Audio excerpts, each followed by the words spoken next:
Saludos cordiales, bienvenidos una vez más, una semana más a este Cara a Cara de Voz Populi, donde les llevamos temas de actualidad. Ya saben que siempre hacemos una especie de resumen, un ítem, algo que les pueda llevar información de lo que está pasando en sus vidas, en el mundo en general.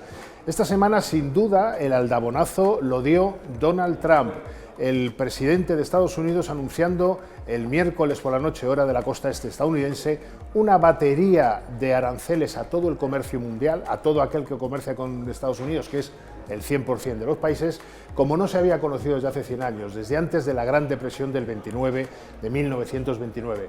Los pronósticos van desde lo más apocalíptico, de que estamos en vísperas de una recesión tremenda que nos puede llevar no se sabe dónde, hasta quien cree, la versión más optimista, que Trump está haciendo todo esto para negociar uno por uno con cada país, en este caso con nosotros, con Europa, con la Unión Europea de Ursula von der Leyen. Bueno, no sabemos exactamente cómo va a quedar la historia. De momento todos los países se están pertrechando. España ya ha anunciado un paquete, un plan de 14.000 millones para colchón, vamos a decir así, financiero de las empresas que se puedan ver más perjudicadas, pues desde el aceite de oliva hasta el jamón, hasta los espumosos, hasta los vinos, el acero, el aluminio, los componentes de automóviles tan importantes que Trump quiere gravar con un 25%. En fin, es una discusión, es un debate bastante acalorado el que se está empezando a crear en torno a este tema, porque bueno, los países nos podemos ver abocados, solo hay que ver las bolsas, a una fuerte recesión. Les confieso que no iba a hablar directamente de esto, porque el invitado que hemos traído esta semana no tiene exactamente que ver con la economía. Pero claro, todo trae causa, que diría Luis de Grandes, aquel que fue portavoz del Partido Popular en el Congreso. Todo trae causa porque lo que está haciendo Donald Trump es nada menos que, digamos, romper el vínculo transatlántico que tenía con la Unión Europea para, digamos, declararse autónomo per se. Quitarnos el paraguas nuclear, por supuesto, el paraguas militar. Y hemos traído en Voz Populi a una persona que sabe mucho de defensa, de seguridad, de aeroespacial, de satélites. Trabaja en una consultoría Atrevia que es pujante en el sector. Francisco Guirao, responsable de todo eso que he dicho, aeroespacial, defensa, seguridad. Encantado de tenerlo con nosotros. Gabriel, muchas gracias. Me has asustado, ¿eh? Cuando has empezado a hablar de economía, digo, no, me he confundido de pronto, pero no. Es inevitable, yo lo hago por ustedes, es inevitable preguntarle a alguien que está en el mundo de la consultoría, de la defensa, que no deja de ser industria importante en Europa y en España, ¿a dónde vamos con este tema de los aranceles? A ver, es evidente que es un gesto como poco no amistoso, ¿no? Un macrogesto, además dirigido, lo hablábamos antes de grabar, contra todo el mundo, básicamente. No se centra en China como otras veces, ni en sus vecinos canadienses ni mexicanos, ni Europa, ha sido una batería anunciada contra todo el mundo. Es un gesto como poco no amistoso y es un gesto que hay quien podría considerar que es un elemento de guerra económica, sin duda. Hay un problema. Y es que ese tipo de tácticas, vamos a decirlo así, en guerra económica, se sabe que con la economía que tenemos hoy en día no funcionan. Es decir, ¿Por qué? Porque está globalizada. Claro, evidentemente, es una de las razones, efectivamente, es una medida. Yo he dicho públicamente que todo es, desde la Casa Blanca, muchas de las cosas que salen son muy siglo XIX. Hay bastantes cosas, hay un nacionalismo a ultranza que parece como muy desfasado, y sobre todo muy desfasado con las últimas décadas y las políticas llevadas a cabo desde el despacho Oval. Y esto específicamente, si tú tenías una potencia, cierta potencia en el siglo XIX, por ejemplo, podías castigar, entre comillas, a países que te podían tocar un poco las narices, vamos a decirlo así, con este tipo de medidas. Insisto que es verdad que no es mi campo, pero ya no. Y efectivamente una de las razones es porque la economía está globalizada por las complejísimas interrelaciones comerciales que hay en todo el mundo. Y porque de los primeros que van a sufrir esos aranceles van a ser tus propios ciudadanos. Con una subida de precios, una inflación que puede acabar siendo brutal, con una posible recesión que algunos economistas estadounidenses ya la están advirtiendo. Bueno, tampoco me quiero liar mucho con la economía, sí de Donald Trump, pero vamos a hablar de Donald Trump en otro aspecto, en el aspecto que más nos atañe a los españoles. Ya saben que nos tienen el punto de mira a los europeos y a los españoles en particular porque invertimos poco en defensa. España invierte el 1,28% del Producto Interior Bruto cuando en 2014 ya se dijo en la cumbre de la OTAN que se iba a invertir el 2%.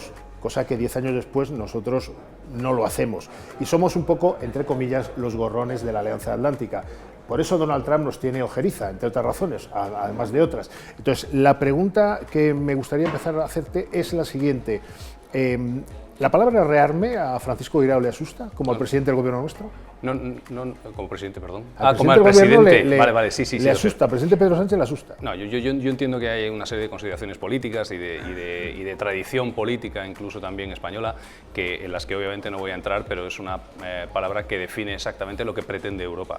Y es una palabra que define una tarea que considero que Europa tenía pendiente desde hace no 1, 2, 3, 4 ni varios lustros, décadas. Si tú quieres proteger algo que aprecias, valga la redundancia, tienes que protegerlo, tienes que tener medios para protegerlo. En ese sentido, las últimas décadas en Europa creo que han sido una anomalía, es decir, teníamos bastante o cierto nivel de bienestar, éramos conocidos por ser un territorio, potencia económica obviamente en el mundo, pero teníamos parcialmente externalizada la defensa de nuestro territorio en un socio y amigo, que lo ha sido desde la Segunda Guerra Mundial, como era Estados Unidos. Eso es una anomalía para un territorio de la importancia, la extensión que tiene Europa. Hablo incluso de geografía, pero también de importancia económica. Por lo tanto, creo que es así. Es más, te voy a decir más, si a mí no me gusta, si no me gustase el término rearme, no sería por ningún tipo de esos condicionamientos políticos que comentamos, sino porque creo que de lo que debe dotarse ahora mismo Europa no lo tuvo nunca. Entonces, no es que... ¿De qué nos tenemos que dotar? Bueno, hay mucho... No tenemos espacio, Gabriel. Bueno, pero sí. Se lo voy a poner un poco más fácil, porque tengo la pregunta en mente que me la he traído apuntada. Europa invierte más de 500.000 millones, los 27 países, en seguridad, en defensa, en seguridad, en aviones, armas, submarinos, barcos, todo tipo de armas, 500.000 millones o más al año. Rusia solo invierte 140.000, porque Rusia es una economía, pues como se suele decir, de países en desarrollo. ¿Qué es lo que hacemos mal para que un país que tiene la tercera parte de del gasto militar nuestro nos amenace de la forma que amenaza? Se me ocurren dos respuestas muy rápidas que son complejísimas, pero creo que las voy a saber reducir. En primer lugar, las ineficiencias. Somos verdaderamente 27 y no 1. Hay mucho por hacer y entre lo mucho que tenemos por hacer es el reducir, y hay gente trabajando ya, no solo en Bruselas, sino siempre se pone el ejemplo de los 12 carros de combate que tenemos, mientras Estados Unidos solo tiene uno, tal y demás. Es un buen ejemplo, aunque no es justo tampoco, porque responde a una evolución histórica y demás, pero creo que se puede entender así fácilmente. Y luego, evidentemente, tenemos que dotarnos de, como estoy diciendo, de las cosas que no tenemos. El problema, y por eso estamos en redefinición, es que hay cosas que solo suministra nuestro, hasta ahora, no sé si sigue siendo o no, principal aliado, que solo lo suministra él. Estados Unidos. Claro, Estados Unidos. ¿Y la política de aranceles esta que ha anunciado Trump va a afectar en la cesta de la compra que vamos a tener que hacer? En la cesta de la compra desde el punto de vista militar. Claro. Es que ese es otro de los problemas y por lo que estamos en un periodo en transición. Una de las corporaciones que menos contento tiene que estar con todas estas cosas es el complejo, lo que llamaba Eisenhower, el complejo industrial militar americano. Siempre ha tenido mucho poder allí. Claro, está viendo como muchísimo poder, pero está viendo como el inquilino de la Casa Blanca está atacando a uno de sus principales clientes, que es Europa. Estados Unidos, recordamos que vende el 30% de lo que fabrica, lo vende a Europa. Recordamos que Europa compra el 60%, que es otra de las patas de lo que decíamos antes de los grandes problemas, de equipamientos militares, de lo que compra, lo compra Estados Unidos.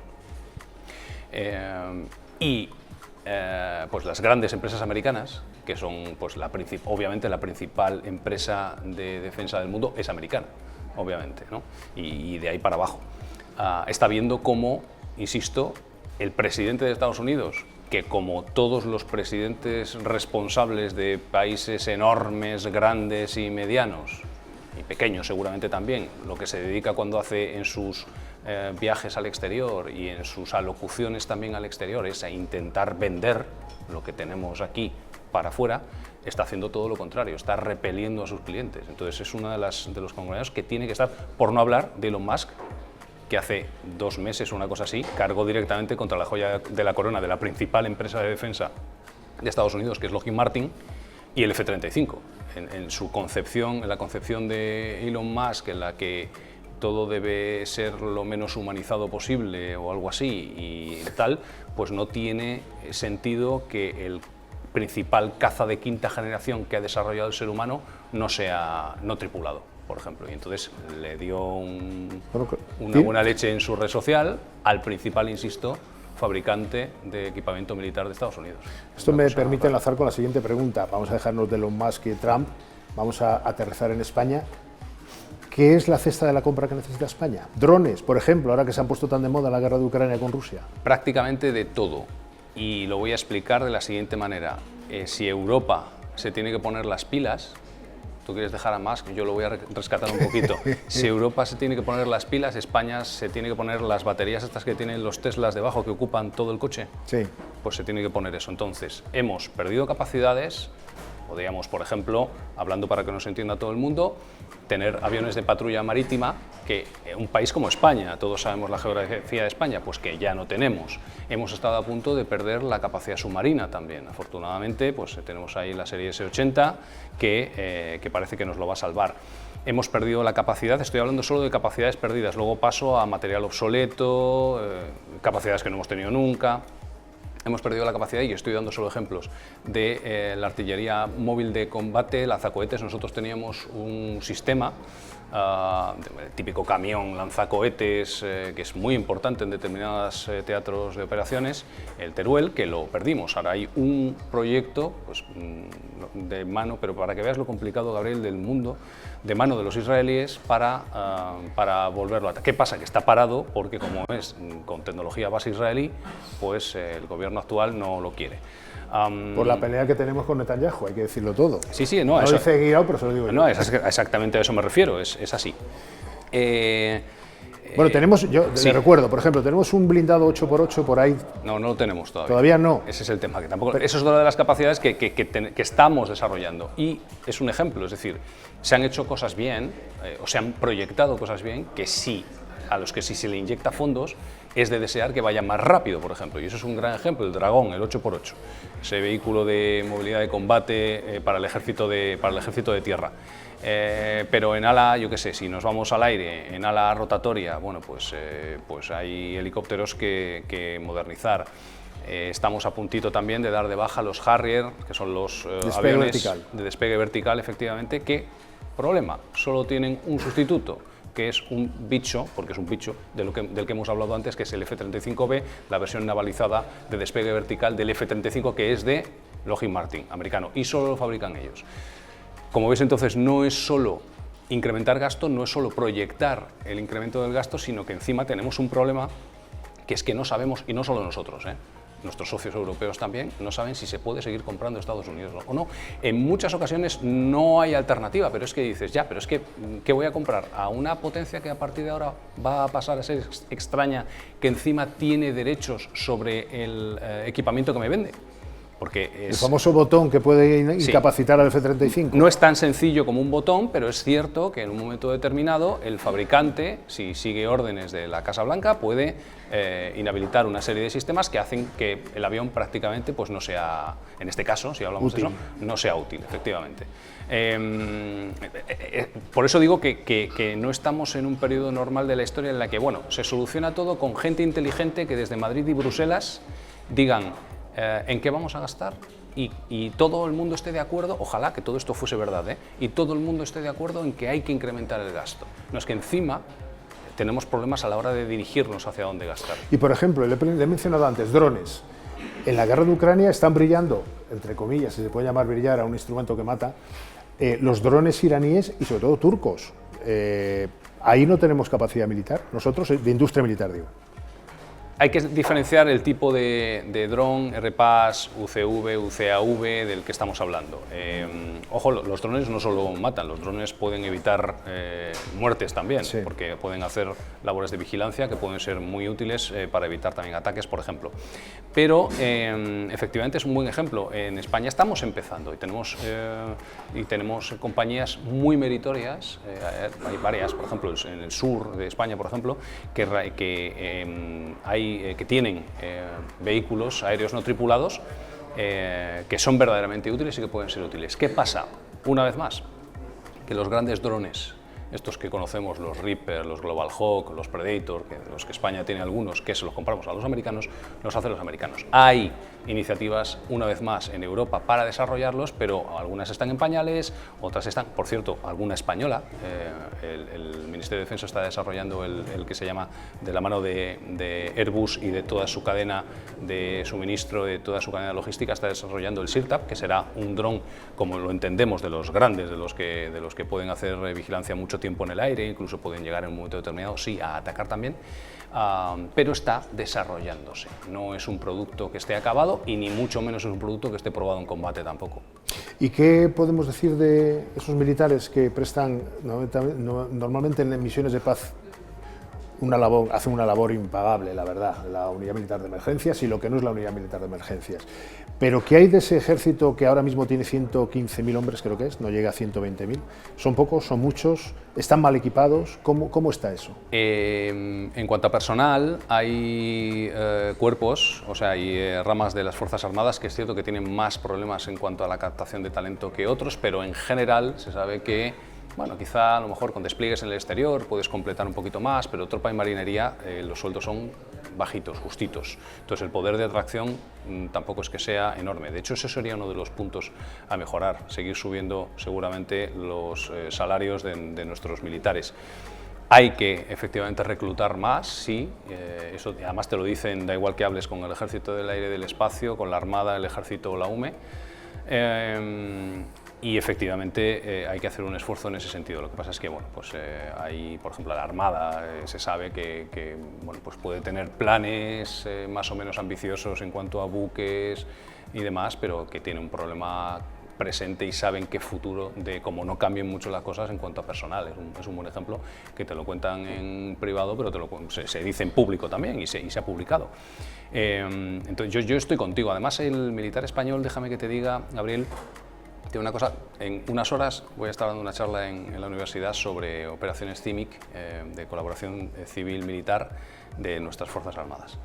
El soldado español tiene algo muy especial que lo reconoce todo el mundo donde ha estado desplegado, todos los teatros de operaciones, y seguramente tenga mucho que ver con el carácter español. De esto es muy difícil hablar sin que alguien que nos vea piense que puedo estar hablando de cosas patrioteras y muy blanditas y tal, pero es que es cierto porque además está apoyado con datos. Conectamos increíblemente bien con la población civil local, con el personal civil como no conecta ningún otro ejército. Nos utilizan nuestros aliados para eso, que vayan los españoles a hablar con el jefe tal porque se lo ganan cuando nosotros no sabemos cómo. Y hay un dato, yéndonos a la parte fea de la relación con la población civil, no de la española, digo, cuando a lo mejor se despliega una fuerza internacional, y es que ha pasado con cascos azules de la ONU, ha pasado con militares de la OTAN y ha pasado con alianzas internacionales de todo pelo. En todos los cestos hay manzanas podridas y en el mundo militar también. Tú imagínate a una persona con problemas psicológicos que encima se intenta evitar que entren, no hablo de España, en todas las Fuerzas Armadas, si encima le das un arma y le das poder, ¿no? Sí. Abusos a la población civil ha habido en muchísimas operaciones internacionales, de todo tipo. Niños, mujeres, abusos simplemente de autoridad, abusos verbales, abusos físicos. España es uno de los países que, a pesar de su tamaño y del tamaño de sus Fuerzas Armadas, en más misiones internacionales ha estado desplegada, y estamos actualmente. Prácticamente por todo el mundo con nuestros socios apoyando. Si no tenemos material, apoyamos en el personal que tenemos. No hay un solo caso, Gabriel, un solo caso de militares españoles envueltos en ese tipo de abusos. Yo no quería concluir esta charla, que es muy interesante. Estaríamos horas hablando con Francisco Guirao, que es responsable de Aeroespacial, Defensa y Seguridad de la consultora Trevia. Yo no quería acabar esta charla sin hablar de las amenazas que tiene España, porque claro, una de las cosas a las que se agarra el gobierno y en general la opinión pública española, que en este debate está yendo a rastras del resto de las opiniones públicas europeas, fundamentalmente de las del norte de Europa, que sienten la amenaza rusa mucho más en sus carnes, es el argumento de que bueno, España no tiene la amenaza rusa en sus puertas, no es Polonia, no son los Bálticos, no es Ucrania, es decir, estamos a 3.000 kilómetros del frente de guerra, en este caso, ¿no?, de la guerra ucraniana, y eventualmente de una posible invasión en Polonia o en los países bálticos. Que tenemos unas amenazas híbridas, ha dicho el presidente del gobierno, por el sur, pero claro, esas amenazas híbridas las representa la inmigración descontrolada, y el descontrol que hay en el Sahel, descontrol por llamarlo de alguna forma, porque es un descontrol muy controlado por Wagner, los mercenarios que atienden a las órdenes de Putin. Entonces, es una paradoja, ¿no? ¿Es realmente híbrida esta amenaza o estamos más amenazados por Putin de lo que nos queremos creer? Lo que pasa es que yo creo que las amenazas, cuando ya llevan mucho tiempo siendo híbridas, empiezan a perder el apellido. Y a lo mejor eran híbridas hace unos años, pero la amenaza que hace o que pueda hacer que te tiren abajo el sistema de pagos con tarjeta de todo un país durante un día, no sé si te suena. Sí, es una amenaza muy real. Hemos tenido diversos ataques en los organismos oficiales, desde Casa Real para abajo, bancos, grandes empresas, etcétera. O sea, ¿quién te dice que no te pueden atacar la red eléctrica y dejarte unas horas o un día sin electricidad? ¿Sabes el drama que supondría dejar a una parte, ya ni siquiera el país entero, una parte importante sin internet, por ejemplo? Es complicado, pero no es imposible. Hay cisnes negros, como se llaman en este sector. Entonces, el libro blanco de la industria de defensa que publicó Bruselas, la Comisión, hace un par de semanas, una de las cosas que dice es que, y nosotros además pudimos informar antes de que saliese a nuestros clientes, una de las cosas que dice es que una victoria siquiera parcial de Putin en Ucrania lo que puede hacer es animar a otros regímenes que tengan apetencias territoriales. Y España tiene territorios que son de apetencia de otros países, como sabemos. Eso por un lado. Territorios, Marruecos, que se lleva muy bien con un señor que se llama Donald Trump, lo recordamos también, ¿no? Para poner a nuestros oyentes y a nuestros televidentes en situación. Perfectamente. Y por otro lado, yo, y no solo yo, muchas personas han denunciado durante mucho tiempo que a la población española se le ha hurtado el debate sobre las materias estratégicas y sobre los vectores de riesgo a los que, como ser humano simplemente, y específicamente por estar donde estamos en el mapa, estamos sujetos. Decir que España, el principal riesgo que tiene es, para resumirlo mal y pronto, de ciberseguridad, es hurtar una vez más y seguir hurtando a los españoles, tratarlos como niños, porque mañana entran tropas rusas en Polonia y nosotros lo notamos. Y lo notamos en el bolsillo, porque pasó en Ucrania. Porque sube la inflación, porque no sube la cesta de la compra, porque sube la gasolina y entonces sube todo. Solo eso, nada más que eso. Pero es que, como acabo de decir, si no actuamos en el este, es posible que haya repercusiones en el sur, que nos afecta mucho más. Están efectivamente las amenazas híbridas y está el hecho de decir que, bueno, y esto ya es lo último, pero yo ni siquiera creo que haría falta llegar ahí. Lo que decía Ruth el otro día de que en 10 minutos hay un misil en Madrid. Vale, si hay alguien que quiere agarrarse a eso, y encima, si no estamos preparados como nación, somos lo que se llama un soft target, o sea, blanditos, fáciles de atacar. Si hay alguien que necesita eso, el peligro que tiene una cosa tan extrema es que haya gente que diga es poco realista, no me lo creo mucho. Lo que yo sé, Gabriel, y con esto acabo, es que no se le puede negar a la ciudadanía el conocimiento de los vectores de riesgo que te atañen, en este caso como españoles.